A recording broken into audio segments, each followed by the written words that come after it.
Hello, my name is Kenechukwu Obianogo, and today I'll be celebrating joining the most precious person I've ever met in my life, Jasmine Mbabla, and we'll be celebrating our traditional marriage today. It's actually been a day I've been looking forward to for a while now. Jasmine has been a very special person to me.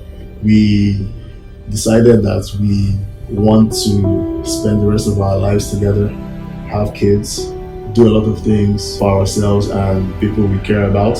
We're hoping to go through this journey and experience everything that has to do with this next step we're about to get into. We hope that we are going to face whatever challenges come towards us together, putting God in everything that we strive to achieve.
Ojongo noko achora mema ayo Iwagoro bada achora mema ayo Ichawe mani jena nkema ayo Ijele ndi wanya putagegu ayo Naseke ndi wanya putagegu ayo Television wara na panitegu ayo Larika kiya mene me for man invite making sure no massa ya there.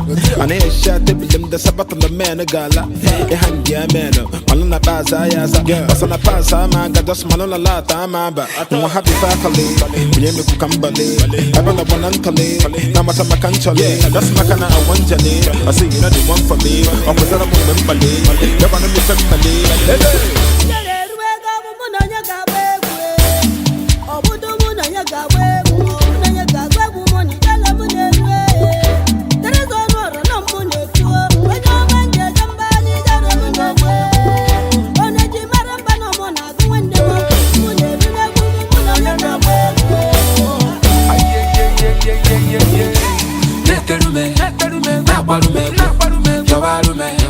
Washashiwe, Ashamu Neterume, Nabarume, Kisarume, Shashiwe.